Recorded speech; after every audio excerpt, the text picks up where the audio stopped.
Sebelum ceritanya dimulai, silahkan tulis di kolom komentar dari daerah mana saja teman-teman yang menonton cerita ini, dan jangan lupa like dan subscribe agar channel Tika Story bisa semakin berkembang dan bisa mempersembahkan cerita yang terbaik.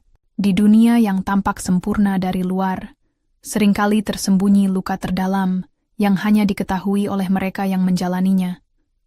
Cerita ini bukan sekadar kisah pengkhianatan, tapi tentang kekuatan, kebangkitan, dan keberanian seorang wanita yang dihancurkan oleh orang-orang terdekatnya, namun justru bangkit lebih kuat dari sebelumnya.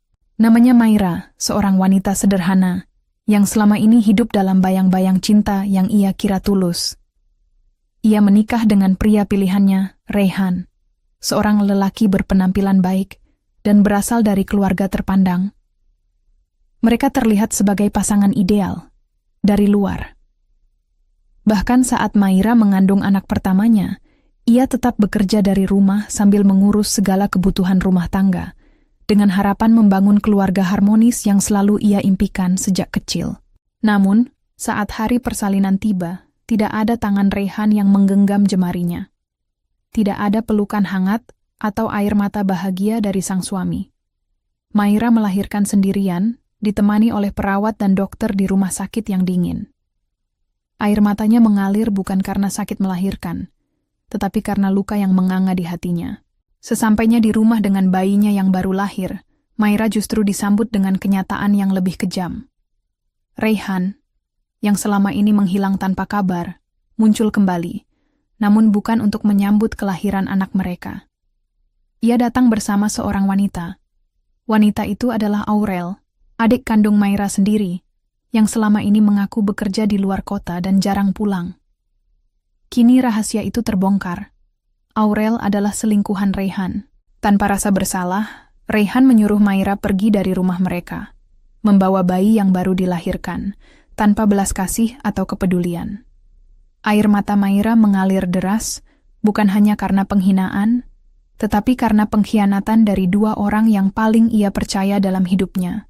Maira pergi dari rumah itu malam itu juga, dengan bayi mungil di gendongannya, menyimpan dendam yang membara dalam diam. Ia tahu, hidupnya tidak akan pernah sama. Tapi ia juga tahu satu hal. Ia tidak akan membiarkan dirinya selamanya diinjak. Ia akan membalas. Ia akan membuktikan bahwa seorang wanita yang disakiti bisa berubah menjadi kekuatan yang tak terbendung. Bermodalkan air mata, semangat, dan tekad, Maira memulai lembaran baru. Ia akan bangkit. Ia akan membangun kehidupan baru. Ia akan menjadi seseorang yang akan membuat Reyhan dan Aurel menyesali setiap napas yang pernah mereka habiskan untuk menyakitinya. Dan ketika hari itu tiba, mereka akan tahu bahwa mereka telah menyia-nyiakan wanita yang seharusnya mereka hargai. Udara pagi itu sejuk dan menyenangkan. Langit biru membentang luas di atas atap rumah sederhana yang berdiri di sebuah perumahan kecil di pinggiran kota. Di sanalah Maira tinggal bersama suaminya, Reyhan, lelaki yang menjadi teman hidupnya selama 3 tahun terakhir. Rumah mereka tak megah, tapi penuh kehangatan. Setiap sudutnya dihiasi oleh kenangan yang mereka bangun bersama sejak hari pertama menikah.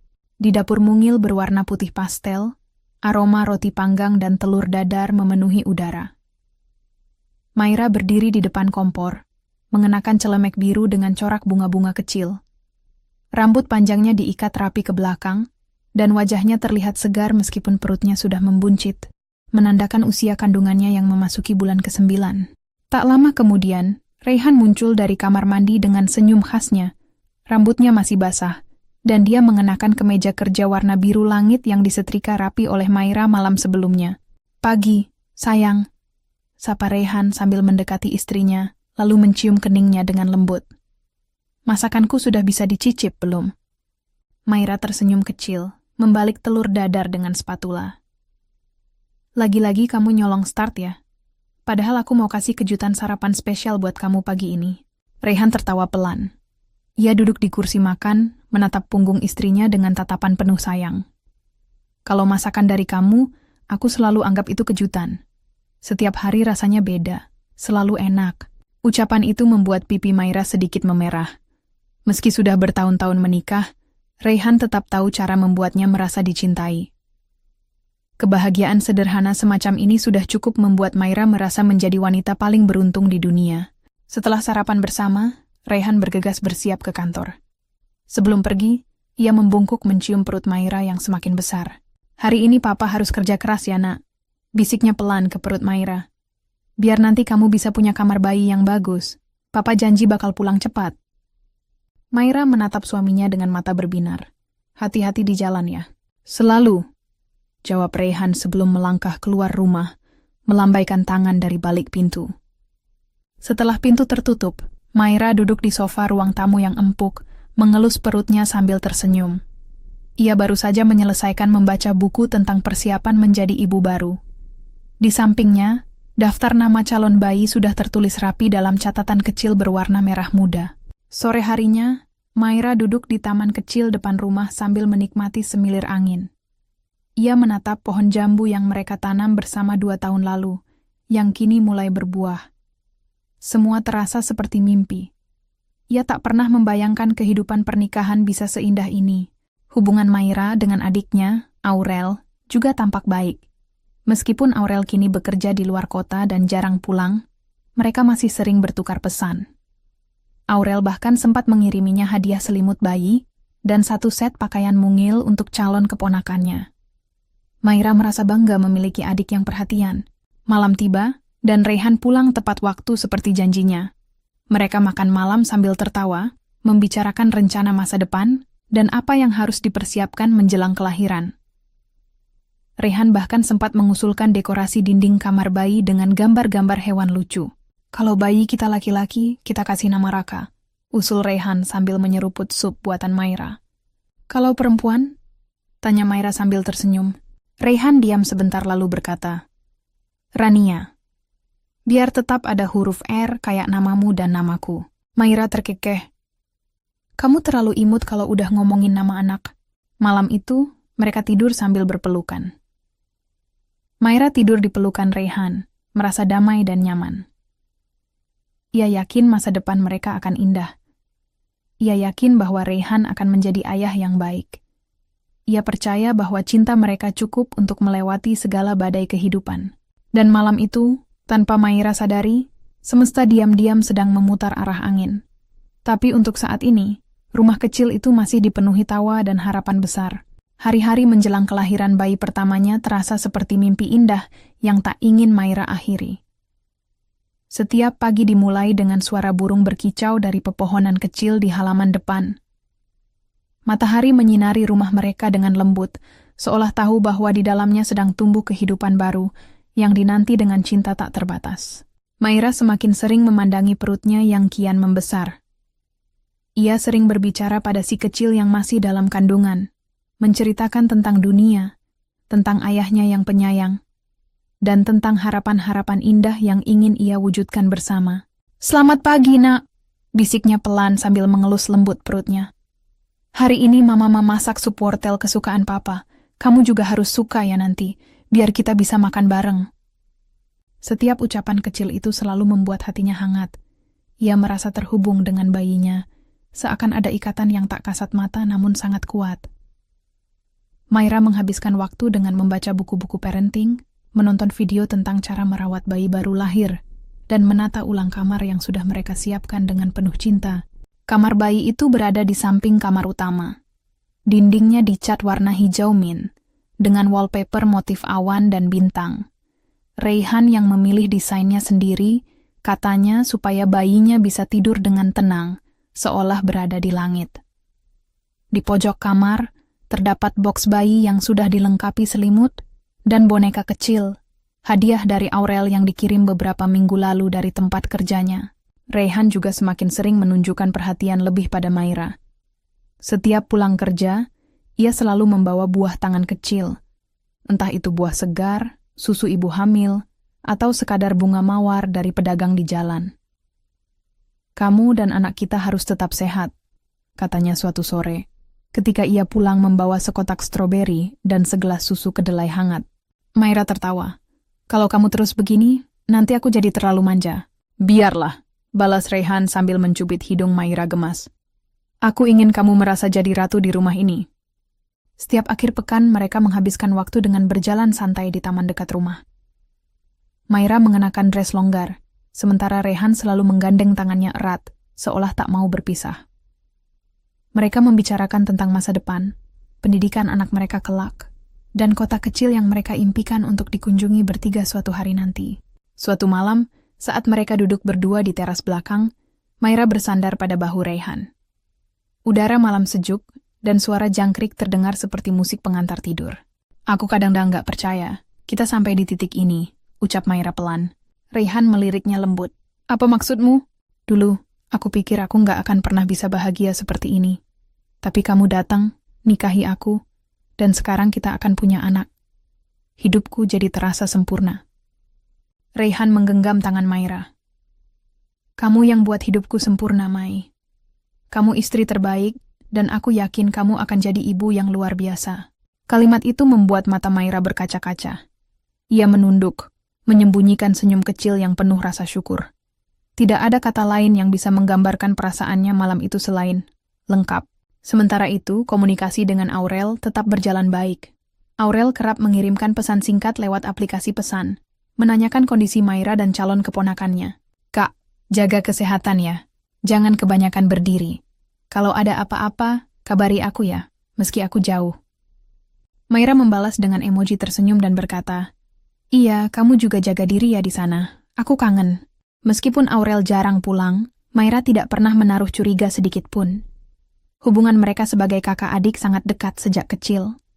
Bahkan Maira sering merasa bersalah karena Aurel harus jauh dari keluarga demi pekerjaan.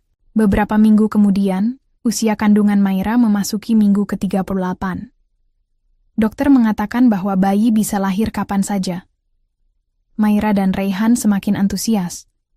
Mereka menyiapkan tas persalinan, menyusun daftar kebutuhan rumah sakit, dan menyusun jadwal cuti untuk Rehan.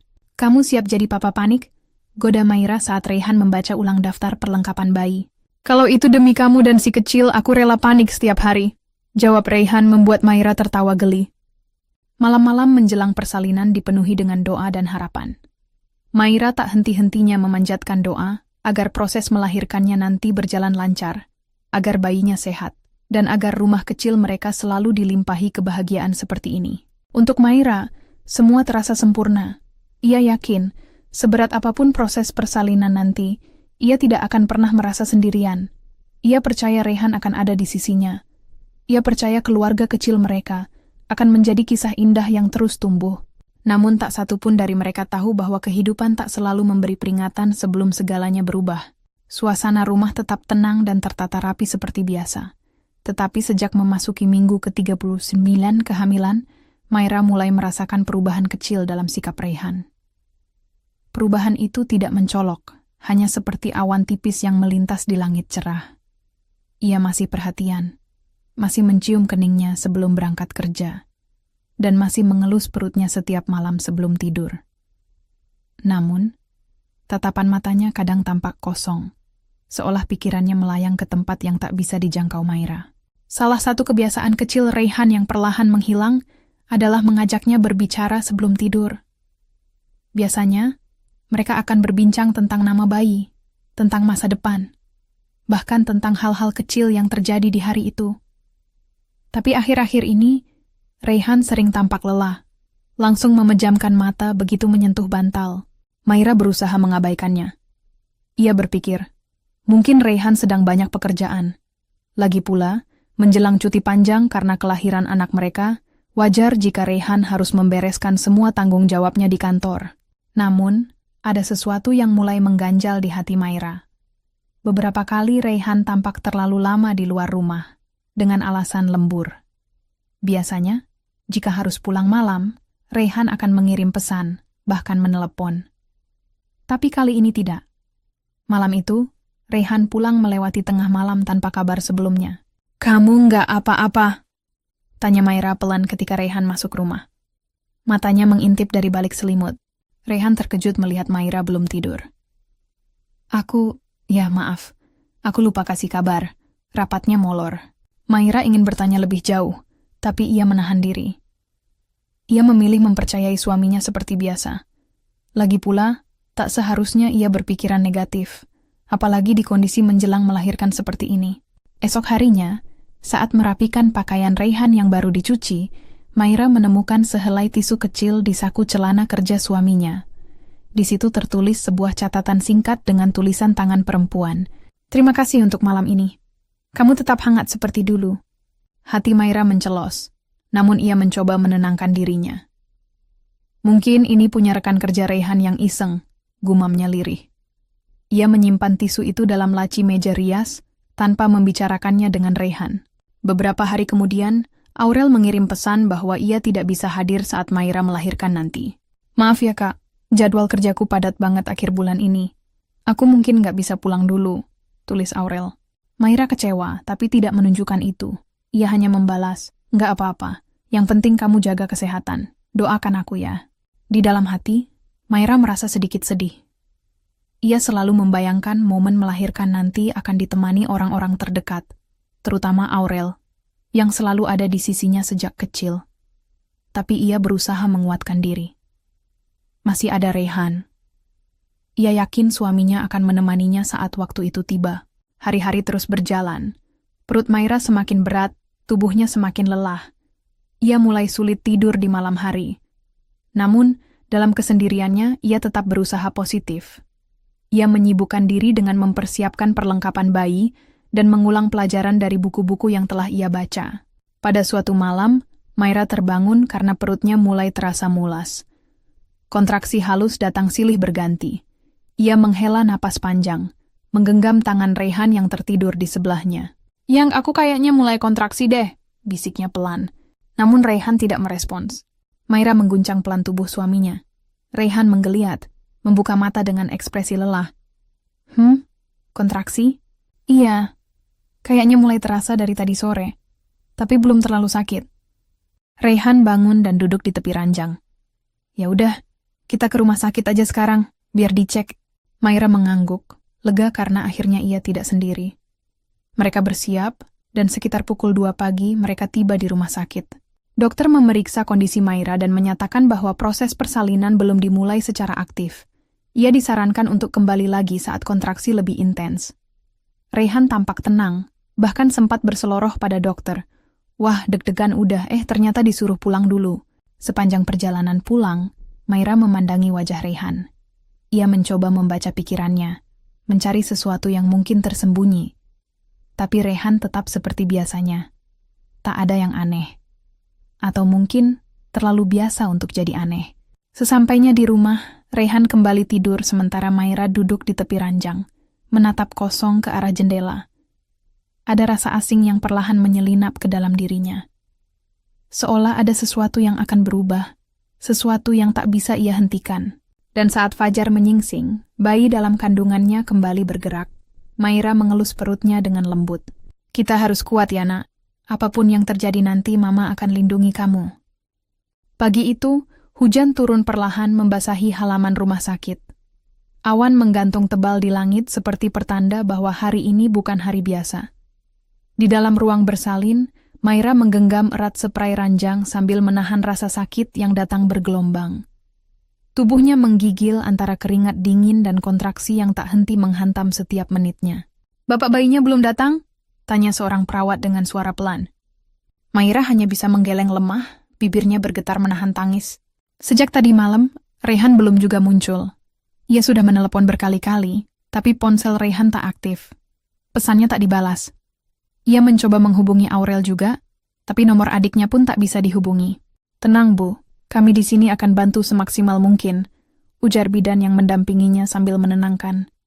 Air mata menetes di sudut mata Maira. Bukan karena sakitnya melahirkan, ia telah mempersiapkan diri untuk rasa sakit itu. Tapi karena hatinya kini robek oleh perasaan ditinggalkan. Ia tak pernah membayangkan akan menjalani momen terpenting dalam hidupnya sendirian. Ia tak menyangka suami yang selama ini begitu hangat bisa hilang tepat saat ia sangat membutuhkannya. Kontraksi semakin cepat dan kuat. Dalam tangis dan peluh, Maira melahirkan seorang bayi perempuan dengan tangisan keras yang memenuhi ruangan. Bayi itu mungil, kulitnya kemerahan, dan tubuhnya sehat. "Selamat ya, Bu. Anaknya perempuan. Cantik sekali," ucap bidan sambil meletakkan bayi kecil itu di dada Maira. Maira menangis sejadi-jadinya, tangisan yang mengguncang dadanya. Bukan hanya karena bahagia melihat anaknya lahir ke dunia, tapi karena luka besar di hatinya tak bisa lagi disangkal. Di balik kebahagiaan itu, ada kepedihan yang mengendap. Beberapa jam kemudian, saat tubuhnya mulai pulih dan bayi mungilnya tertidur di boks kaca, Maira mencoba menelepon Reyhan lagi. Kali ini tersambung. "Reyhan," ucapnya lirih. "Oh, kamu udah lahiran?" Suara Reyhan terdengar datar, bahkan nyaris tak menunjukkan keterkejutan. "Iya, anak kita perempuan," jawab Maira dengan suara parau. Aku masih di luar, belum bisa ke sana. Kamu kan kuat. Ya udah, istirahat aja." "Tut!" Panggilan terputus. Maira mematung. Telepon itu singkat, tapi seperti cambuk yang menghantam jantungnya. Ia menggenggam ponsel dengan tangan bergetar. Seolah semua kehangatan Reyhan yang pernah ia kenal hanyalah bayangan semu. 2 hari kemudian, Maira pulang ke rumah. Ia dibantu oleh perawat rumah sakit dan seorang tetangga dekat yang bersedia menjemput.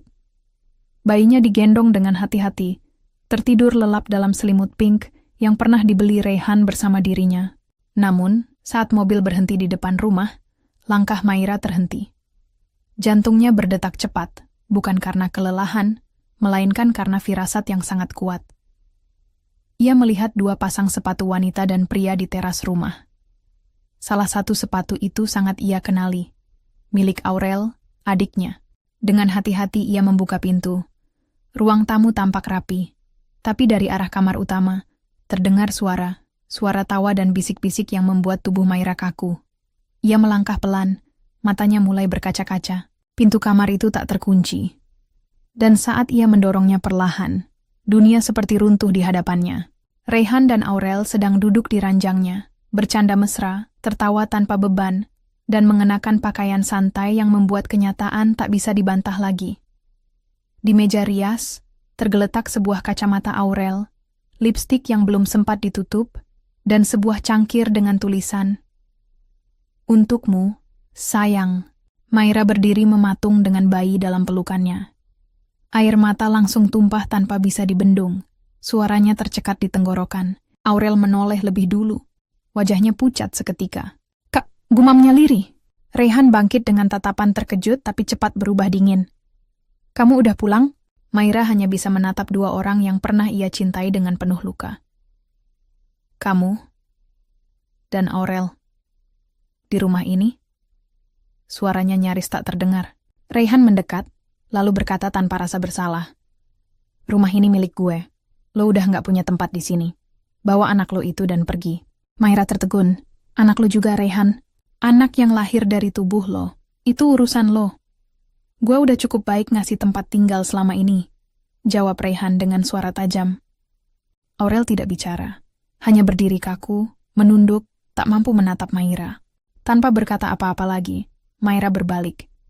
Air mata mengalir deras di pipinya, tapi pelukannya pada bayinya semakin erat. Ia berjalan keluar rumah itu. Rumah yang dulu penuh cinta, yang kini hanya menyisakan pengkhianatan. Malam itu, ia duduk di halte kecil tak jauh dari rumah, sambil menenangkan bayinya yang mulai rewel karena lapar. Ia tak tahu akan kemana, tapi satu hal kini memenuhi pikirannya, balas dendam. Ia bersumpah dalam hati, di tengah tangisan dan udara malam yang dingin. Ia akan bangkit, ia akan berdiri, dan suatu hari nanti, Reyhan dan Aurel akan menyesali semua yang telah mereka lakukan padanya. Malam itu, langit tampak begitu gelap tanpa bintang. Maira duduk di bangku kayu halte tua yang mulai rapuh dimakan usia. Tubuhnya menggigil memeluk bayi mungilnya yang baru berusia 2 hari. Bayi itu menangis pelan, kelaparan dan kedinginan. Sementara Maira, dengan rambut yang berantakan dan wajah lelah pasca melahirkan, berusaha tetap kuat. Ia memandangi jalanan kosong di depan halte, tak tahu kemana harus pergi. Ia tidak punya siapa-siapa. Orang tuanya sudah lama meninggal. Keluarga dari pihak ibu terputus kontak sejak lama. Dan sekarang, satu-satunya saudara yang ia percaya, justru menusuknya dari belakang. Tangannya mengusap pipi bayi kecilnya. "Maafkan Mama ya, Nak. Mama janji, kita nggak akan seperti ini selamanya. Kita akan bangkit. Mama akan jadikan ini awal dari kehidupan baru kita." Saat air matanya jatuh di pipi si kecil, datang seorang perempuan parubaya dengan payung dan keranjang belanjaan yang tampaknya baru pulang dari warung. "Dik, kamu kenapa di sini? Ini sudah malam, hujan pula. Anaknya masih merah loh." Seru wanita itu dengan nada cemas. Maira menoleh pelan. "Saya baru keluar dari rumah sakit, nggak punya tempat tinggal." Perempuan itu menatapnya beberapa detik, lalu mengangguk seolah mengerti. "Yuk ikut saya dulu. Rumah saya kecil, tapi kamu bisa istirahat di sana semalam." Tanpa berpikir panjang, Maira mengangguk.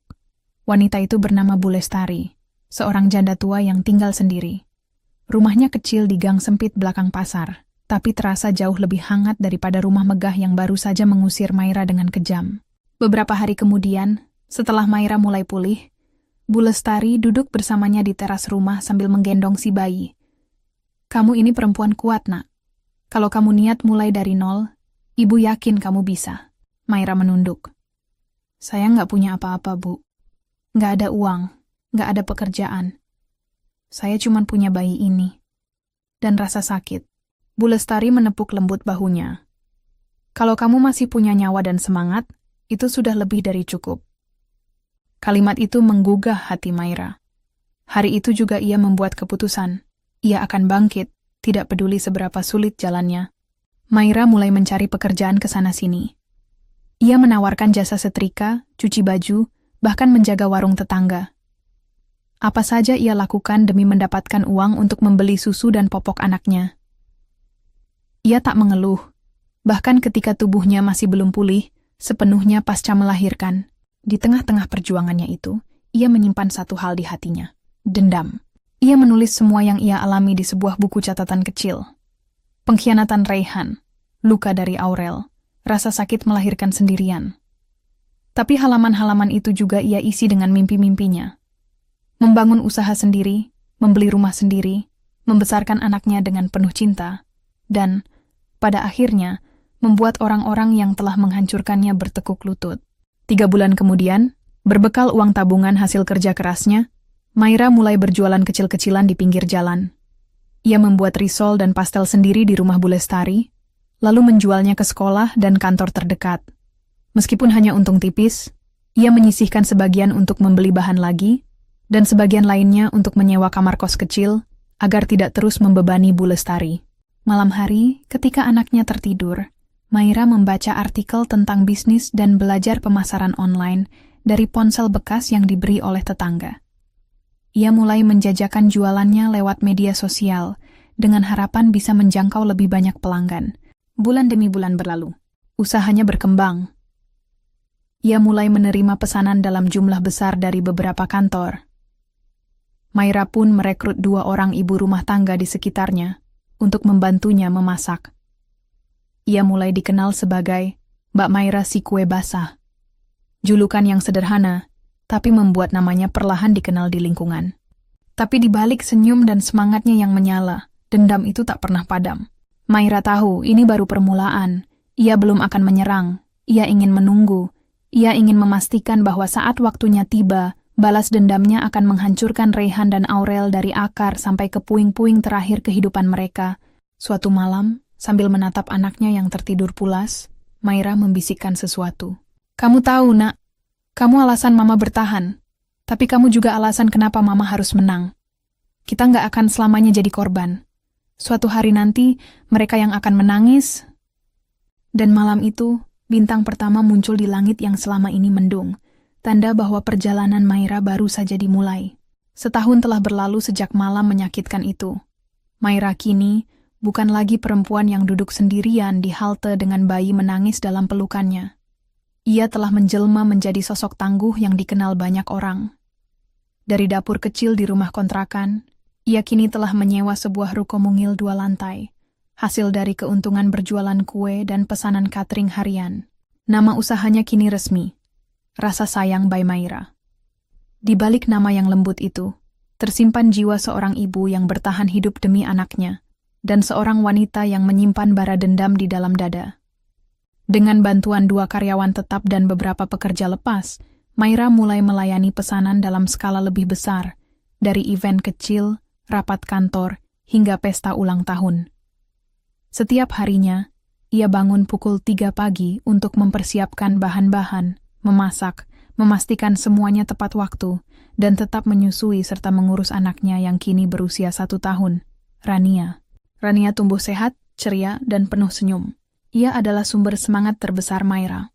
"Lihat, Nak," bisik Maira suatu sore sambil menggendong Rania ke lantai 2 ruko, yang kini mulai ia ubah menjadi kantor kecil. "Kita nggak akan berhenti di sini. Ini baru awal. Mama janji, kamu akan punya hidup yang jauh lebih baik." Suatu hari, saat sedang mengecek daftar pesanan masuk lewat email, mata Maira terpaku pada satu nama pengirim, PT Arka Raya Sentosa. Nama itu membuat jantungnya berdetak cepat. Ia mengenalnya. Itu adalah perusahaan tempat Rehan bekerja dulu. Bahkan kabarnya kini Rehan sudah menduduki posisi manajer pemasaran. Perusahaan itu mencari mitra penyedia makanan rutin untuk rapat internal dan agenda bulanan mereka. Mereka membuka penawaran dan seleksi terbuka bagi UMKM lokal. Maira menghela napas dalam-dalam. Inilah saatnya. Tanpa ragu, ia mengisi formulir penawaran, melampirkan semua legalitas dan katalog makanannya. Ia bahkan menambahkan surat pengantar dengan nama dan logo usahanya, lengkap dengan desain branding yang ia buat sendiri semalaman. Namun, ia tidak mencantumkan nama aslinya, Maira Putri Anindya. Ia menyingkatnya menjadi MP Anindya, agar tak langsung dikenali. Seminggu kemudian, ia mendapat panggilan untuk presentasi produk di kantor pusat PT Arka Raya Sentosa. Hari itu, ia mengenakan setelan blazer putih sederhana dan celana panjang hitam. Rambutnya diikat elegan, dan wajahnya dirias tipis namun bersih. Ia tampak berbeda jauh dari wanita yang dulu hanya menjajakan kue di trotoar. Sesampainya di kantor itu, ia berdiri di lobi sambil membawa contoh produk dalam kemasan mewah. Hatinya berdebar, tapi matanya tenang. Saat resepsionis menyebutkan bahwa presentasi akan dilakukan di ruang rapat lantai 4, Maira mengangguk, menghela napas, lalu melangkah mantap. Di dalam ruang rapat, ada 5 orang penilai. Salah satunya adalah Rehan. Dunia seperti berhenti berputar sesaat. Rehan memandangnya dengan tatapan bingung, seolah mengenali tapi tak bisa langsung percaya. Ia berdiri perlahan. Maira tersenyum tipis. "Selamat siang. Nama saya MP Anindya, pemilik Rasa Sayang. Saya diundang untuk mempresentasikan proposal kerja sama catering." Para penilai lain tidak menyadari tensi di antara mereka. Mereka hanya meminta Maira memulai presentasi. Dan Maira, dengan seluruh kekuatan dan latihan yang ia susun semalaman, berbicara dengan tenang, sistematis, dan penuh percaya diri. Selama 20 menit, ia menjelaskan keunggulan usahanya, data kepuasan pelanggan, kemampuan produksi, hingga strategi pelayanan untuk klien korporat. Tak satu pun celah ia biarkan terbuka. Ia bukan lagi wanita yang menangis karena dikhianati. Ia kini seorang pemimpin, seorang ibu, dan seorang pemain yang tahu cara memenangkan medan perang. Setelah sesi tanya-jawab selesai, Rehan akhirnya angkat bicara. Suaranya pelan namun gemetar. "Kamu, kemana aja selama ini? Kamu benar-benar bangun usaha ini sendiri?" Maira menatap mata Rehan tanpa berkedip. "Saya membangun semuanya dari sisa-sisa luka yang kamu tinggalkan." Ruangan mendadak hening. Seorang penilai lain memecah keheningan dengan komentar. "Presentasi Ibu Anindya sangat meyakinkan. Kami akan segera menghubungi untuk hasil final seleksi." Maira mengangguk, lalu pamit sambil tetap menjaga ekspresinya dingin namun sopan. Ia berjalan melewati Rehan tanpa menoleh sedikit pun. Sore harinya, Rehan mengirim pesan ke email bisnis Maira. Kita bisa ketemu? Kita perlu bicara. Aku minta maaf." Maira hanya menatap layar email itu sebentar, lalu menutup laptopnya. "Belum saatnya," gumamnya. "Kamu akan dapat bagianmu nanti, tapi bukan hari ini." Ia menatap Rania yang sedang bermain di lantai, lalu tersenyum. "Kita belum selesai, Nak. Ini baru pemanasan." 3 minggu setelah presentasinya di PT Arka Raya Sentosa, sebuah email masuk ke kotak bisnis Maira. Isinya singkat namun penuh makna. "Selamat. Rasa Sayang by MP Anindya resmi menjadi vendor catering tetap untuk agenda internal kami selama 12 bulan ke depan. Harap hadir ke kantor untuk penandatanganan kontrak." Maira memejamkan mata, menahan napas. Bukan karena terkejut, tapi karena detik itu ia tahu, panggung balas dendamnya telah resmi dibuka. Kontrak kerja sama tersebut adalah tonggak baru dalam perjalanan bisnis Maira. Ia kini tak hanya melayani pesanan kecil-kecilan, tapi juga menangani permintaan korporat besar dengan skala ratusan porsi. Omzetnya melonjak 2 kali lipat hanya dalam 2 bulan. Ia menyewa dapur produksi profesional, merekrut staf baru, dan mempekerjakan tim keuangan serta pemasaran. Ruko mungilnya kini bertransformasi menjadi kantor kecil dengan branding yang kuat. Ia bahkan menggandeng food stylist dan fotografer profesional untuk membuat katalog menu barunya. Setiap langkah dirancang dengan cermat, bukan hanya untuk tumbuh, tapi juga untuk menunjukkan pada dunia bahwa ia adalah ancaman yang tak bisa diremehkan. Dan tentu saja Rayhan tahu itu. Setiap hari, makan siang yang dikirim oleh tim Maira ke kantor Rayhan berisi label kecil bertuliskan, "Disajikan oleh rasa sayang, untuk Anda yang ingin dilayani dengan hati." Kalimat yang sederhana, tapi terasa seperti tamparan bagi Rayhan. Setiap kali membuka kotak makan siang itu, ia tidak hanya mencium aroma masakan, tapi juga mengingat wajah Maira, perempuan yang dulu ia usir tanpa ampun, kini hadir di hadapannya sebagai penyedia utama di tempat ia bekerja. Sementara itu, hidup Rayhan tidak lagi semulus dulu. Setelah Maira muncul dalam proyek catering perusahaan, banyak kolega mulai membicarakannya. Bukan hanya tentang kualitas makanan, tapi juga siapa pemiliknya. "Aku dengar si pemilik rasa sayang itu dulunya istri salah satu staf kita, ya?" bisik seorang rekan kerjanya saat makan siang. "Iya, katanya ditinggalin pas abis melahirkan. Tapi lihat sekarang, dia malah lebih hebat daripada yang ninggalin." Kalimat itu beredar seperti api kecil yang menjalar. Rayhan mulai merasa tidak nyaman. Ia menjadi lebih pendiam, sering salah fokus saat rapat, dan beberapa kali ditegur atas laporan yang terlambat. Masalah makin pelik ketika Aurel, yang kini tinggal bersamanya, sering mengeluh soal keuangan. Gaya hidup Aurel yang boros, hobi belanja, dan keinginannya untuk selalu tampil mewah membuat keuangan Rayhan kian ketat. Apalagi sejak Aurel kehilangan pekerjaannya karena perusahaan tempatnya bekerja gulung tikar, suatu malam mereka bertengkar. "Aku nggak bisa terus begini, Ray," bentak Aurel sambil melempar kartu ATM ke meja. "Aku bukan perempuan biasa yang bisa hidup pas-pasan. Dulu kamu janji mau bahagiain aku. Mana?" Rayhan menatapnya lelah. "Kamu pikir gampang cari uang? Semua orang sekarang cuma ngomongin Maira.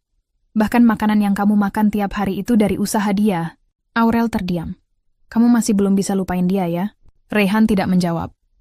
Ia hanya menghela napas panjang, menatap kosong ke arah jendela. Dalam hatinya, ia tahu. Hidup yang ia pilih bersama Aurel perlahan berubah menjadi penjara. Dan Maira, perempuan yang dulu ia tinggalkan dengan penuh penghinaan, kini telah naik ke tempat yang tidak bisa lagi ia jangkau. Di sisi lain, Maira tidak bersorak atas keterpurukan mereka. Ia tidak merayakan penderitaan mereka dengan tawa. Justru sebaliknya, ia tetap tenang, tetap fokus membangun kekuatannya. Ia tahu, pembalasan paling menyakitkan bukan datang dari cacian atau amarah, melainkan dari diam dan pencapaian.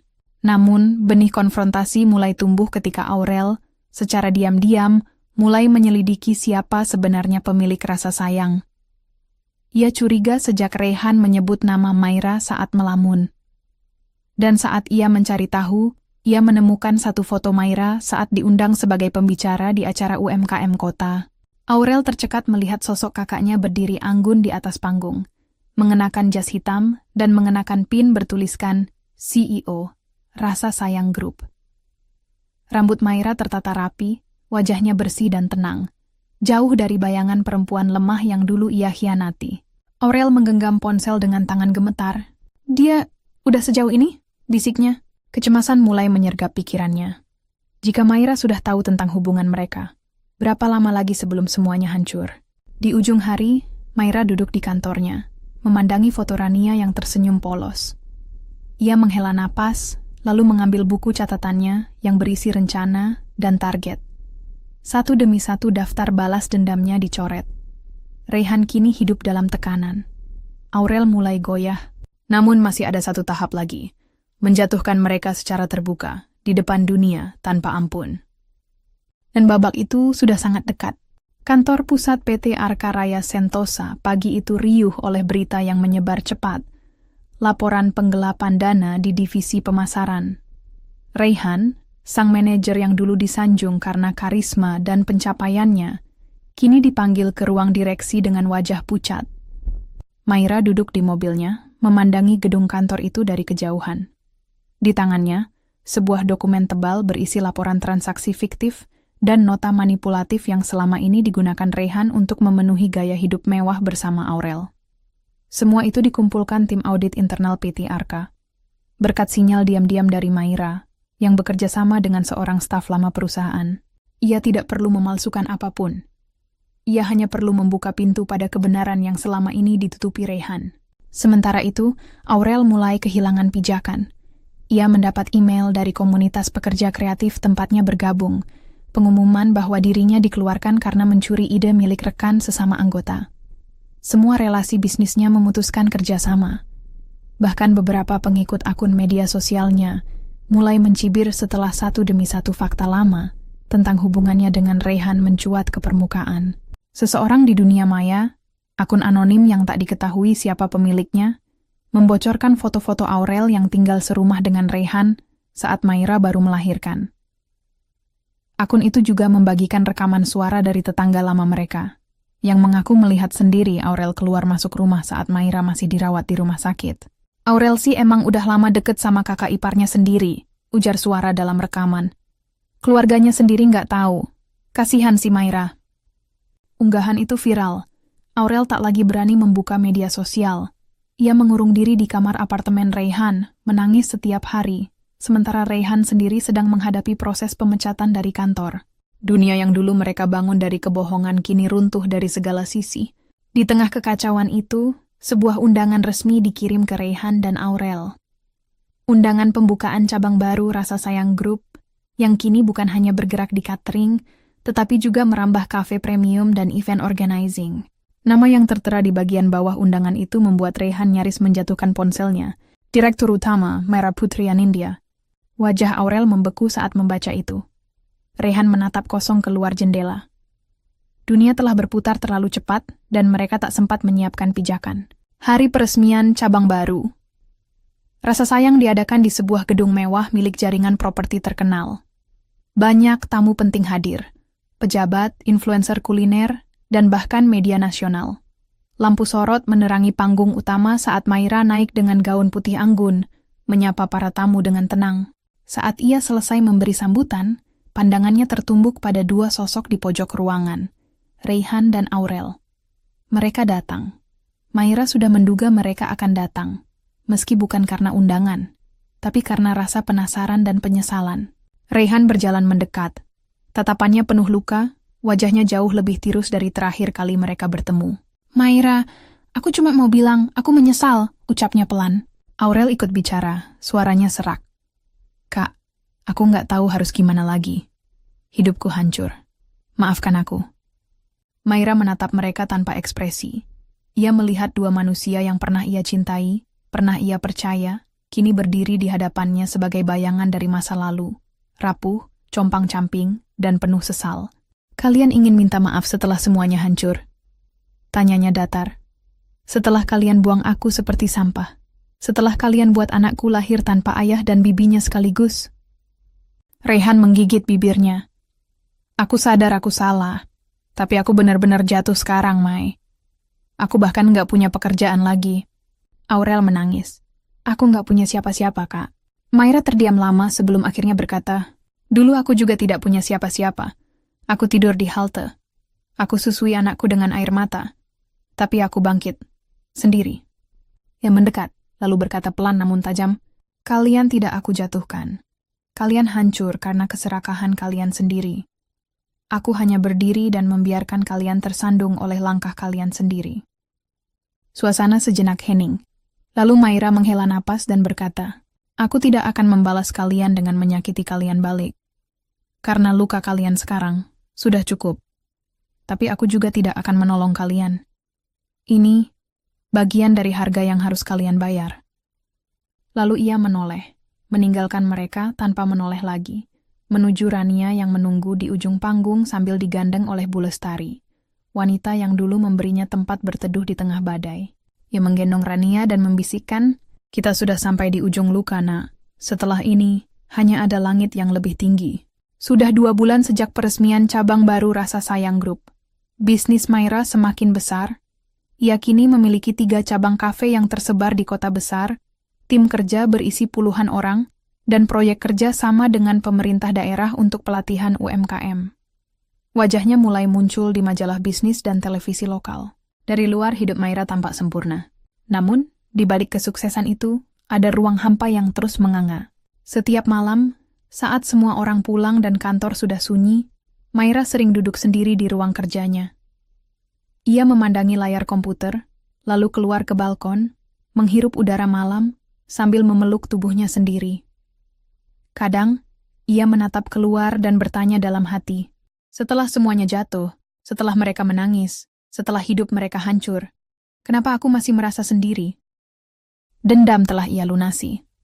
Raihan kehilangan pekerjaannya dan reputasinya. Aurel ditinggal teman, dijauhi kolega, bahkan kabarnya kini sedang dirawat karena gangguan psikis. Maira tahu semua itu.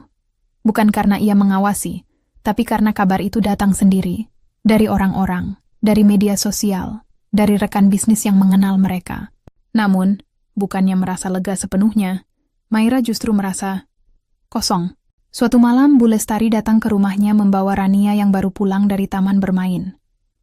Rania kini sudah berusia hampir 2 tahun, cerdas dan lincah, dengan mata besar seperti ibunya. Melihat anaknya tertawa selalu memberi kehangatan tersendiri bagi Maira. Tapi malam itu, Bu Lestari berkata pelan, "Mai, boleh ibu tanya sesuatu?" Maira mengangguk sambil menyuapi Rania. "Kamu sudah menang. Semua yang nyakitin kamu udah jatuh. Tapi, kamu beneran bahagia?" Pertanyaan itu menghantam dadanya seperti gelombang besar. Maira terdiam, sendok di tangannya menggantung di udara. Bu Lestari melanjutkan, "Ibu lihat kamu kerja terus. Rania sering main sama pengasuh atau ibu. Kadang kamu kelihatan jauh, kayak orang yang masih nyari sesuatu." Maira memejamkan mata. Ia tahu Bu Lestari tidak salah. Dendam telah menguasai hidupnya begitu lama, sampai-sampai ia lupa bagaimana rasanya hidup tanpa itu. Beberapa hari kemudian, Maira menerima sebuah undangan menjadi pembicara di seminar nasional tentang kewirausahaan perempuan. Ia duduk di panggung bersama para tokoh hebat. Namun, saat giliran Maira berbicara, ia tak langsung bicara soal bisnis atau strategi. Ia menatap hadirin dan berkata, "Saya berdiri di sini bukan karena saya kuat, tapi karena saya disakiti, dikhianati, diusir saat saya baru melahirkan, ditikam oleh orang yang saya percaya. Saya ingin mati, tapi saya hidup karena saya harus membalas." Ruangan menjadi sunyi, tapi hari ini saya mau jujur. Balas dendam bukanlah akhir. Saya menang, tapi rasa sakit itu tidak hilang begitu saja. Luka di hati tidak sembuh hanya karena orang yang melukai kita jatuh. Para peserta menatapnya lekat-lekat. Beberapa mulai meneteskan air mata. Saya belajar bahwa yang benar-benar menyembuhkan bukan kejatuhan mereka, tapi kemenangan saya atas diri saya sendiri. Saya tidak akan pernah bisa kembali jadi Maira yang dulu. Tapi saya bisa memilih. Apakah saya mau terus hidup dalam amarah, atau mulai mencintai diri saya dan anak saya, tanpa bayangan siapapun? Tepuk tangan menggemuruh, tapi Maira tahu, hari itu bukan tentang pujian. Hari itu adalah hari ia memulai proses penyembuhan yang nyata. Malam harinya, Maira menulis sebuah surat yang tidak pernah ia niatkan untuk dikirim. Ia menuliskannya hanya untuk menumpahkan isi hatinya. "Untuk Raihan dan Aurel dulu, kalian menghancurkan aku. Mengusir aku seperti tak bernilai. Meninggalkanku dalam gelap dengan anak yang baru kulahirkan. Aku sakit. Sangat. Tapi dari puing itu, aku membangun sesuatu yang kalian tidak pernah sangka. Hari ini, kalian jatuh. Dan aku tidak tertawa. Aku juga tidak menangis. Aku hanya ingin kalian tahu. Aku tidak lagi membenci. Tapi aku juga tidak akan pernah kembali. Terima kasih, karena sudah membuatku mengenal diriku sendiri." Maira, surat itu ia bakar di perapian rumah. Abu-abu kecilnya terbang keluar jendela, dan di dada Maira ada sesuatu yang pelan-pelan terasa lebih ringan. Di kamar Rania, Maira duduk di tepi ranjang, mengusap rambut anaknya yang sudah tertidur. Lalu ia tersenyum, tulus, untuk pertama kalinya tanpa beban. Dendam mama sudah selesai, nak. Mulai sekarang, hidup kita bukan tentang siapa yang menyakiti, tapi tentang siapa kita ingin jadi. Dan malam itu, untuk pertama kalinya setelah sekian lama, Maira tidur tanpa rasa marah. Hari itu, Maira baru saja pulang dari pertemuan dengan calon investor untuk ekspansi kafenya ke luar kota. Ia baru saja mengganti bajunya ketika sekretarisnya mengetuk pintu ruang kerja. "Bu Maira, ada 2 orang, tamu yang ingin bertemu. Mereka tidak ada janji, tapi katanya penting." "Siapa?" Mereka memperkenalkan diri sebagai Raihan dan Aurel. Maira terdiam. Matanya menatap lurus ke arah cermin. Nama-nama itu masih membawa bekas luka, tapi kini tak lagi menyakitkan seperti dulu. Setelah semua yang terjadi, kini mereka datang? Untuk apa? Tapi batinnya sudah tidak lagi goyah. "Suruh tunggu di ruang pertemuan, saya akan temui." Raihan dan Aurel duduk dengan gelisah di ruang pertemuan lantai 2. Mereka mengenakan pakaian sederhana. Tak ada lagi parfum mahal, riasan mewah, atau dandanan flamboyan. Hanya 2 orang dengan wajah lelah dan mata yang menyimpan penyesalan. Pintu terbuka. Maira masuk, mengenakan blaus putih polos dan celana panjang hitam. Penampilannya tenang, bersih, dan kuat. Ia duduk di seberang mereka tanpa tergesa. Aurel bicara duluan dengan suara bergetar. "Kak, kami nggak tahu harus mulai dari mana. Tapi, kami minta maaf. Untuk semuanya." Raihan mengangguk. "Aku tahu semua yang aku bilang hari itu, di depan pintu rumah, itu kejaman luar biasa. Aku bodoh. Aku kehilangan segalanya dan baru sadar bahwa kehilangan kamu adalah kehilangan paling besar." Maira tak langsung menjawab. Ia hanya menatap mereka berdua dengan pandangan datar. Tidak ada lagi emosi meledak-ledak. Tidak ada kemarahan. Tidak ada tangisan. Yang ada hanya ketenangan dari seorang perempuan yang sudah menang dan kini punya kendali penuh atas hidupnya. "Maaf ya, cuma itu yang kalian bawa hari ini?" tanyanya pelan. Aurel menggeleng cepat. "Kami nggak minta untuk dimaafkan sepenuhnya. Kami cuman pengen bilang bahwa kami sadar bahwa Kak Maira seharusnya nggak diperlakukan seperti itu. Aku iri, Kak. Tapi aku salah arah." Raihan menunduk. "Aku juga nggak akan pernah minta kembali. Aku tahu aku nggak pantas. Aku hanya mau tutup luka ini, biar kamu bisa benar-benar bebas." Maira menyandarkan punggungnya.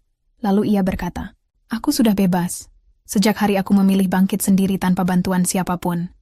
Hening. Lalu Maira menatap mereka bergantian. "Aku tidak akan pernah lupa apa yang kalian lakukan. Tapi hari ini, aku memilih untuk melepaskan beban itu dari hidupku. Bukan karena kalian layak dimaafkan, tapi karena aku berhak bahagia." Aurel mulai menangis. Raihan menunduk dalam-dalam, berusaha menahan air mata yang sudah menggenang. Maira berdiri. "Kalian datang sebagai penutup, bukan pembuka. Jadi ini adalah pertemuan terakhir kita." Ia lalu melangkah ke arah pintu, tapi sebelum keluar, ia berbalik dan berkata dengan suara rendah namun mantap. "Satu hal terakhir. Jangan pernah menghubungiku lagi. Jangan cari tahu soal hidupku. Dan jangan coba menyentuh masa depan Rania. Dia bukan bagian dari hidup kalian. Dia hanya punya 1 orang tua, aku." Lalu ia pergi meninggalkan ruangan itu tanpa menoleh. Di luar ruangan, Maira berdiri sejenak. Dadanya terasa sesak, tapi entah mengapa lebih ringan dari sebelumnya. Tidak ada ledakan, tidak ada perasaan ingin menghancurkan lagi. Yang ada hanya ketenangan. Ia pulang lebih awal hari itu. Menjemput Rania dari taman bermain dan membawanya berjalan-jalan ke tempat yang dulu sering mereka lewati saat Maira masih menjual kue-kue kecil. Rania yang masih polos tak tahu kisah di balik semua tempat itu. Dan Maira tak berniat menceritakannya. Setidaknya bukan sekarang. Saat Rania tertidur di pelukannya malam itu, Maira menatap langit-langit kamarnya. "Aku sudah memaafkan, tanpa melupakan. Aku sudah membebaskan diriku sendiri. Dan mulai besok, hidupku bukan tentang siapa yang menyakitiku, tapi tentang siapa yang ingin aku bahagiakan, terutama anakku." Senyum kecil terukir di wajahnya, bukan senyum dendam, tapi senyum damai. Untuk pertama kalinya dalam hidupnya, Maira benar-benar merdeka. Hari-hari Maira kini diisi oleh tawa Rania, aroma dapur dari kafe-kafe miliknya, dan rapat-rapat bersama tim yang menghargai kepemimpinannya. Ia bukan lagi perempuan yang mengandalkan luka untuk berjalan. Ia kini melangkah dengan rasa syukur, bukan kemarahan. Setiap pagi, ia mengantar Rania ke sekolah dengan senyum. Ia menyempatkan diri hadir di rapat guru, mengikuti kegiatan orang tua murid, dan bahkan membuat program donasi untuk anak-anak yatim dari sebagian keuntungan perusahaannya. Dunia mengenalnya sebagai bos besar rasa sayang. Tapi Maira hanya ingin dikenang oleh Rania sebagai ibu yang hangat dan hadir. Dalam keseharian yang sibuk itu, satu hal menjadi ciri khas Maira. Ia tak pernah menyebut nama masa lalunya lagi. Tidak ke timnya, tidak ke media, bahkan tidak pada teman dekat. Masa lalu itu telah dikubur, bukan untuk dilupakan, tapi untuk dijadikan fondasi diam-diam yang memperkuat dirinya kini. Suatu sore, di sebuah pelatihan UMKM yang ia inisiasi, Maira berdiri di depan puluhan ibu rumah tangga dan perempuan muda yang ingin memulai usaha. Saya pernah berada di titik paling rendah, ditolak, dikhianati, dianggap tak berguna. Tapi saat itu juga saya memutuskan bahwa saya ingin hidup untuk membuktikan bahwa perempuan bukanlah makhluk lemah. Kita bisa bangkit, bukan hanya untuk membalas, tapi untuk menang dengan cara yang terhormat. Tepuk tangan menggema. Beberapa peserta menangis. Tapi Maira tahu, kemenangan sejati bukanlah pada sorakan itu, melainkan ketika ia bisa menatap cermin dan merasa bangga akan siapa dirinya sekarang. Sementara itu, Rehan kini bekerja sebagai staf marketing freelance di perusahaan kecil. Gajinya tak seberapa, dan hampir seluruh tabungannya habis untuk membayar sewa apartemen dan tagihan. Hubungannya dengan Aurel pun merenggang. Mereka sering bertengkar, saling menyalahkan atas masa lalu, hingga akhirnya Aurel memutuskan untuk pergi kembali ke rumah kerabat jauh. Kini nih Rehan benar-benar sendiri. Ia duduk di ruang tamu apartemen kosong, menatap layar laptop yang tak berhenti menampilkan berita tentang Rasa Sayang Group yang akan membuka cabang ke-10 di luar pulau. Ia menghela napas, lalu membuka galeri ponsel. Di sana, masih tersimpan satu-satunya foto Maira yang tidak ia hapus. Foto saat Maira tersenyum memandangi Rania yang baru lahir. Saat itu, Rehan tak ada. Ia sibuk dengan Aurel, membiarkan istrinya berjuang sendirian di meja bersalin. Air matanya jatuh. Aku bodoh, aku kehilangan berlian karena silau oleh kaca imitasi. Ia mencoba menulis pesan di email, namun akhirnya menghapusnya. Ia tahu, Maira tidak akan membalas. Dan memang tidak perlu. Karena penyesalan yang paling dalam adalah saat seseorang tahu bahwa pintu itu telah tertutup untuk selamanya. Di hari ulang tahun Rania yang ketiga, Maira mengadakan acara kecil di halaman kafe utamanya. Hanya untuk keluarga dekat, karyawan, dan beberapa anak panti asuhan. Rania mengenakan gaun pink lembut dan mahkota bunga buatan tangan Maira sendiri. "Kamu cantik banget hari ini, sayang," bisik Maira sambil mencium pipinya. Rania tertawa lalu memeluk ibunya. "Mama juga cantik." Saat potong kue, Rania berteriak dengan polosnya, "Terima kasih Mama udah jagain Rania. Terima kasih Mama udah kuat." Ucapan itu membuat semua orang terdiam. Mata Maira basah seketika. Tapi kali ini, bukan karena luka, melainkan karena bahagia yang nyata. Ia berlutut dan memeluk Rania erat-erat. "Mama kuat karena Rania, karena senyummu, karena pelukmu, dan Mama akan terus kuat selama Rania ada." Malamnya, setelah semua tamu pulang dan Rania tertidur, Maira duduk di teras rumahnya yang kini lebih luas dan damai. Ia menatap langit sambil membawa secangkir teh. Angin malam berhembus pelan, seolah membawa pesan dari alam. "Kamu sudah sampai, kamu sudah melewati badai." Dan Maira tersenyum, sebab untuk pertama kalinya dalam hidupnya, ia tidak lagi merasa kehilangan, tidak lagi merasa kurang, dan tidak lagi menyimpan dendam. Yang tersisa hanyalah cinta, pada dirinya sendiri, pada anaknya, dan pada hidup yang kini ia genggam sepenuhnya. 2 tahun berlalu sejak hari itu. Nama Maira Putri Anindya kini tak hanya dikenal sebagai pendiri Rasa Sayang Group, tapi juga sebagai simbol kebangkitan perempuan Indonesia. Ia sering diundang ke berbagai acara televisi, seminar nasional, dan bahkan menjadi pembicara tamu di universitas terkemuka. Bukan karena sensasi, tapi karena kisah hidupnya menyentuh dan menyadarkan banyak hati. Namun, Maira tetap tidak berubah. Ia tetap hadir di dapur saat pagi-pagi buta. Ia masih menyempatkan diri membaca dongeng untuk Rania sebelum tidur. Ia masih suka menyeduh teh sendiri di teras rumah. Dan yang paling penting, ia tetap menjaga nilai yang dibangunnya dengan air mata, bahwa hidup bukan tentang membalas dendam, tapi tentang mengendalikan arah. Pada suatu malam, ia menjadi pembicara utama dalam acara bertajuk Perempuan yang Menginspirasi Negeri. Aula besar itu penuh dengan ratusan peserta. Perempuan dari berbagai latar belakang, dari mahasiswa, ibu rumah tangga, sampai pengusaha muda. Maira berdiri di atas panggung, mengenakan kebaya modern berwarna krem lembut. Rambutnya disanggul anggun. Wajahnya bersinar, bukan karena make up, tapi karena ketenangan batin yang nyata.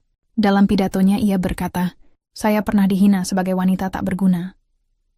Dibuang, disingkirkan saat saya paling membutuhkan. Tapi saat itu saya tidak memilih untuk menyalahkan dunia. Saya memilih untuk bertahan, demi anak saya, demi diri saya. Dan dari titik itu, saya bangkit. Saya bukan ingin membuat orang yang menyakiti saya menderita. Saya hanya ingin berdiri di tempat yang tak bisa mereka jangkau, agar mereka tahu bahwa saya bisa tanpa mereka.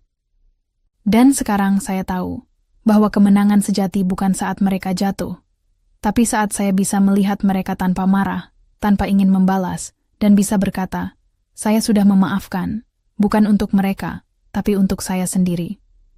Tepuk tangan meriah memenuhi ruangan.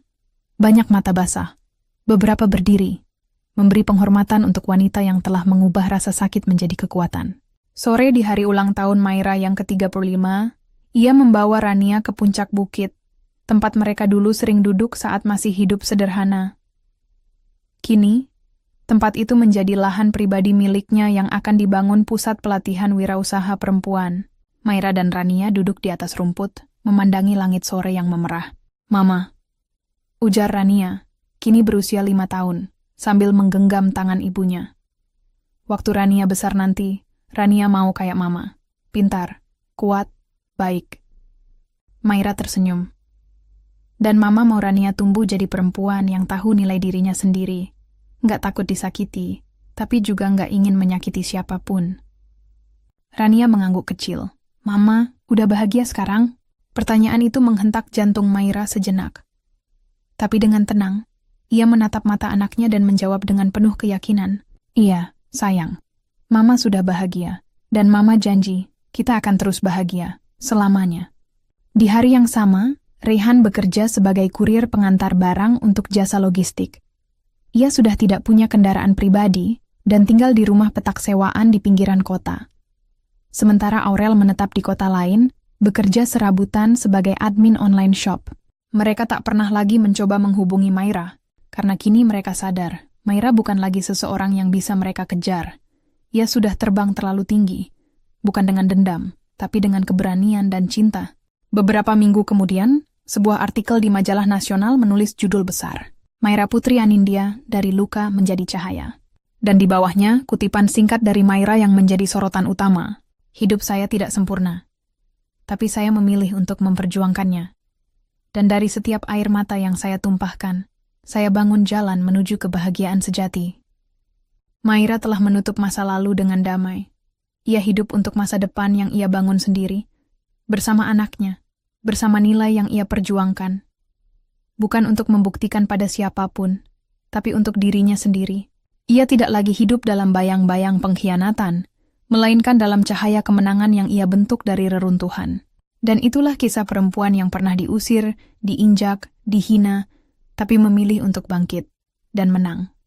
Cerita ini mengajarkan kita bahwa kekuatan seorang wanita tidak diukur dari berapa banyak luka yang ia terima, tetapi dari bagaimana ia bangkit, berdiri, dan membentuk jalannya sendiri.